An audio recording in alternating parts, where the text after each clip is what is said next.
Hello friends, मैं Shubham sir army ground में एक बार फिर से आपका हार्दिक स्वागत करता हूं।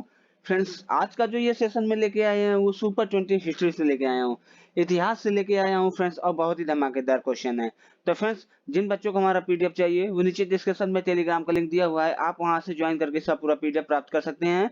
यह हमारा व्हाट्सएप ग्रुप नंबर है 8799191206। आप इस नंबर पर कॉल भी कर सकते हैं या इस व्हाट्सएप ग्रुप नंबर पर जुड़िए, आपको आंसर के साथ साथ में आर्मी क्राउन पीडीएफ भी उपलब्ध कराएगा। तो फ्रेंड्स, आज का जो ये सेशन है सुपर 20 हिस्ट्री से है, इतिहास से मैं लेके आया हूं। तो फ्रेंड्स, बने रहो अंत तक आर्मी क्राउन के साथ। चलते हैं फ्रेंड्स पहले क्वेश्चन की तरफ। पहला क्वेश्चन स्क्रीन पे है, नंद वंश का अंतिम शासक कौन था? कह रहा है कि नंद वंश का अंतिम शासक कौन था? तो फ्रेंड्स, का सही जवाब हो जाएगा नंद वंश का अंतिम शासक घनानंद था। डी आपका राइट आंसर हो जाएगा, नंद वंश का अंतिम शासक घनानंद है। बात करते हैं नागदशक ये हर्यक वंश का अंतिम शासक थे। हर्यक वंश का अंतिम शासक नागदशक था। अब बात करते हैं नदिवर्धन की, तो शिशुनाग वंश का अंतिम शासक नदिवर्धन थे। ठीक है बस। तो हर्यक वंश का अंतिम शासक नागदशक थे और शिशुनाग वंश का अंतिम शासक नदिवर्धन, और नंद वंश का अंतिम शासक घनानंद थे, जो कि डी आपका राइट आंसर होगा। बढ़ते हैं नेक्स्ट क्वेश्चन की तरफ।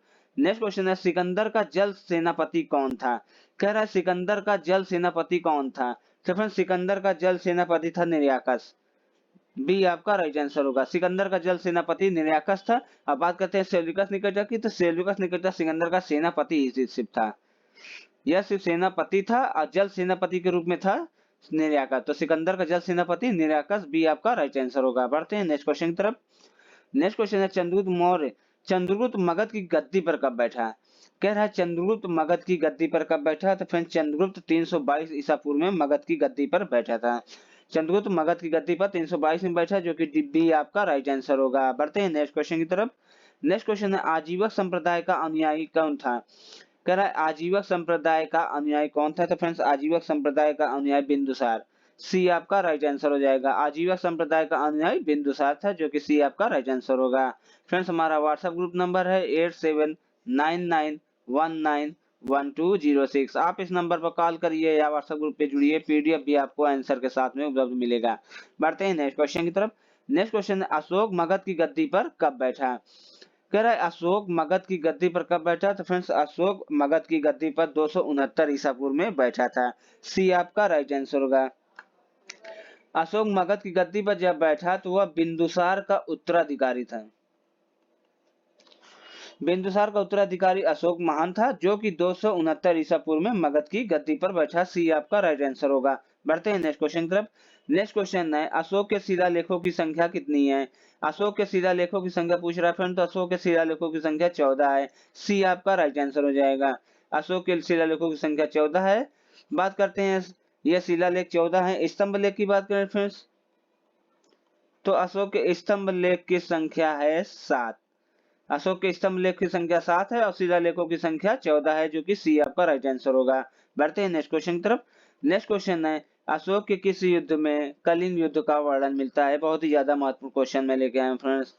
अशोक के किस युद्ध में कलिंग युद्ध का वर्णन मिलता है? तो अशोक के 13वें शिलालेख, यहाँ पे होगा अशोक के किस शिलालेख में? यहाँ होगा ये क्वेश्चन में कि अशोक के किस शिलालेख में कलिंग युद्ध का वर्णन मिलता है? तो अशोक के 13वें शिलालेख में कलिंग युद्ध का वर्णन मिलता है। ठीक है बस। बढ़ते हैं आगे नेक्स्ट क्वेश्चन की तरफ। नेक्स्ट क्वेश्चन है, इलाहाबाद प्रशस्ति लेख की रचना किसने की? इलाहाबाद प्रशस्ति लेख की रचना फ्रेंड्स की थी हरिसेन ने।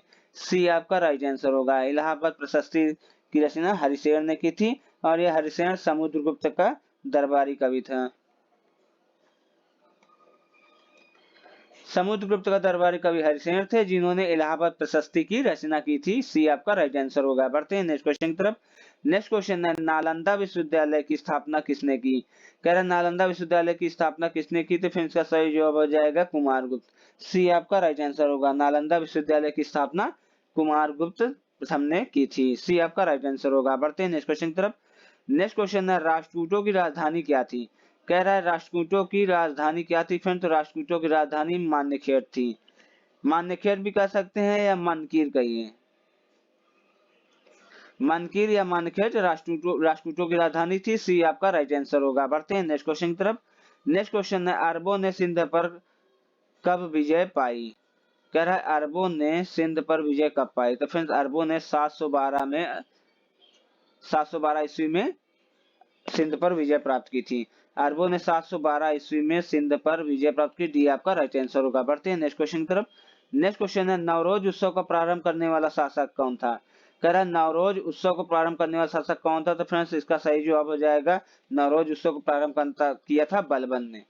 यहाँ पे ए राइट आंसर होगा बलबन। बलबन ने नवरोज उत्सव को प्रारंभ किया था। बढ़ते हैं नेक्स्ट क्वेश्चन की तरफ। नेक्स्ट क्वेश्चन है दक्षिण भारत की विजय के लिए अलाउद्दीन ने किसे भेजा। कह रहा दक्षिण भारत की विजय के लिए अलाउद्दीन किसे भेजा। तो अलाउद्दीन ने भेजा था मालिक काफूर को। सी आपका राइट आंसर हो जाएगा। दक्षिण भारत की विजय के लिए अलाउद्दीन ने मालिक काफूर को भेजा था। बढ़ते हैं नेक्स्ट क्वेश्चन की तरफ। नेक्स्ट क्वेश्चन है बहलोल सिक्के का प्रचलन किसने करवाया था। कह रहा है बहलोल सिक्के का प्रचलन किसने करवाया। तो बहलोल सिक्के का प्रचलन कराया था फ्रेंड्स बहलोल लोदी ने। सी आपका राइट आंसर होगा। बहलोल सिक्के का प्रचलन बहलोल लोदी ने किया था। सी आपका सही जवाब हो जाएगा। बढ़ते हैं नेक्स्ट क्वेश्चन की तरफ। नेक्स्ट क्वेश्चन है सिकंदर लोदी की मृत्यु कब हुई थी। कह रहा है कि सिकंदर लोदी की मृत्यु कब हुई। तो फ्रेंड सिकंदर लोदी की मृत्यु हुई थी 1517 में। डी आपका राइट आंसर होगा। सिकंदर लोदी की मृत्यु 1517 में हुई 17 में हुई थी। इनको गले की बीमारी के कारण इनकी मृत्यु हुई थी। अब बात करते हैं इनके डेट की। तो फ्रेंड्स 21 नवंबर 1517 को गले की बीमारी के कारण सिकंदर लोदी की मृत्यु हुई थी। इसी दिन इनका पुत्र इब्राहिम शाह की उपाधि से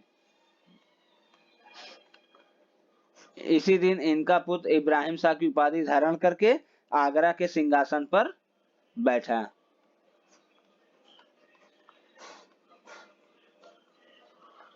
ठीक है बस सिकंदर लोदी की मृत्यु कब हुई थी 21 नवंबर 1517 को हुई थी, जो कि डी आपका राइट आंसर होगा। गले की बीमारी के कारण इनकी मृत्यु हुई थी। इसी दिन इनका पुत्र इब्राहिम शाह की उपाधि धारण करके आगरा के सिंहासन पर बैठा था। बढ़ते हैं नेक्स्ट क्वेश्चन की तरफ। नेक्स्ट क्वेश्चन है संगम वंश का सबसे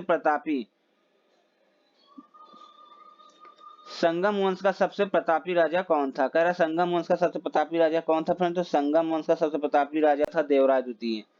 डी बी आपका राइट आंसर होगा। संगम वंश का सबसे प्रतापी राजा देवराय द्वितीय था। और संगम वंश की स्थापना की थी हरिहर तथा बुक्का नामक दो भाइयों ने। हरिहर तथा बुक्का नामक दो भाइयों ने संगम वंश की स्थापना की थी। और संगम वंश का सबसे प्रतापी राजा देवराय द्वितीय था। बी आपका राइट आंसर होगा। बढ़ते हैं नेक्स्ट क्वेश्चन की तरफ। नेक्स्ट क्वेश्चन अकबर ने कश्मीर को मुगल साम्राज्य में कब मिलाया। बहुत ही महत्वपूर्ण क्वेश्चन है फ्रेंड्स। अकबर ने कश्मीर को मुगल साम्राज्य में कब मिलाया। तो फ्रेंड्स अकबर ने कश्मीर को मुगल साम्राज्य में मिलाया 1588 ईस्वी में। बी आपका राइट आंसर हो जाएगा। अकबर ने कश्मीर को मुगल साम्राज्य में मिलाया था 1588 ईस्वी में। बढ़ते हैं नेक्स्ट क्वेश्चन की तरफ। नेक्स्ट क्वेश्चन है अकबर के दरबार का प्रसिद्ध संगीतकार कौन था। कह रहा है अकबर के दरबार का प्रसिद्ध संगीतकार कौन था फ्रेंड। तो संगीतकार की बात करें तो अकबर के दरबार का सबसे प्रसिद्ध संगीतकार तानसेन था। ए आपका राइट आंसर हो जाएगा। अकबर के दरबार का सबसे प्रसिद्ध संगीतकार तानसेन था। अब्दुल सम्मद की बात करें फ्रेंड तो यह अकबर के दरबार का प्रसिद्ध चित्रकार था। अकबर के दरबार का प्रसिद्ध चित्रकार अब्दुल सम्मद था। अकबर के दरबार का प्रसिद्ध संगीतकार तानसेन थे। अब्बास बहादुर की फ्रेंड बात करें तो यह अकबर के दरबार का सबसे प्रसिद्ध गायक था। ये गायक के रूप में थे। तो गायक थे अकबर के दरबार का प्रसिद्ध गायक अब्बास बहादुर। चित्रकार की बात करेंगे तो अब्दुल सम्मद और संगीतकार की बात करेंगे तो तानसेन, जो कि ए आपका राइट आंसर होगा। बढ़ते हैं नेक्स्ट क्वेश्चन की तरफ। नेक्स्ट क्वेश्चन है हिंदी साहित्य का स्वर्णकाल किस मुगल शासक को कहते हैं। कह रहा है हिंदी साहित्य का स्वर्णकाल किस मुगल शासक को कहते हैं। तो भैया हो जाएगा अकबर। ए आपका राइट आंसर हो जाएगा। अकबर के शासनकाल को हिंदी साहित्य का स्वर्णकाल कहा जाता है फ्रेंड्स। ए आपका राइट आंसर होगा। बढ़ते हैं नेक्स्ट क्वेश्चन की तरफ। नेक्स्ट क्वेश्चन है मुगलों की राजकीय भाषा क्या थी। कह रहा है मुगलों की राजकीय भाषा क्या थी फ्रेंड। तो मुगलों की राजकीय भाषा थी फारसी। बी सी आपका राइट आंसर होगा। मुगलों की राजकीय भाषा फारसी थी। सी आपका सही जवाब हो जाएगा। तो फ्रेंड्स आज के लिए इतना ही। जिन बच्चों को हमारा पीडीएफ चाहिए वो नीचे डिस्क्रिप्शन में टेलीग्राम का लिंक दिया हुआ है, आप वहां से ज्वाइन करके इसका पूरा पीडीएफ आंसर के साथ में प्राप्त कर सकते हैं। या फिर हमारा व्हाट्सएप ग्रुप नंबर है 99191206। आप इस व्हाट्सएप नंबर पर ग्रुप में जुड़िए, आपको पीडीएफ के साथ साथ आंसर भी उपलब्ध मिलेगा, या फिर आप इस व्हाट्सएप नंबर पर कॉल करके भी आर्मी की तैयारी करने वाले बच्चे इसका पूरी जानकारी प्राप्त कर सकते हैं। तो फ्रेंड्स, उम्मीद है आपको ये सेशन अच्छा लगा। जिन बच्चों को हमारा सेशन अच्छा लगा फ्रेंड्स, हमारे चैनल को सब्सक्राइब करिएगा जरूर, जिससे कि हमारा कोई भी वीडियो होगा वो नोटिफिकेशन आपको मिल जाएगा। आर्मी के बच्चे खास तौर से ध्यान दें, ठीक है फ्रेंड्स। तो जिन बच्चों को हम हमारा सेशन अच्छा लगा, इस चैनल को सब्सक्राइब करिए, लाइक करिए और अपने दोस्तों में शेयर करिए। तो फ्रेंड्स, आज के लिए इतना ही। गुड नाइट, शुभ रात्रि, जय हिंद, जय भारत।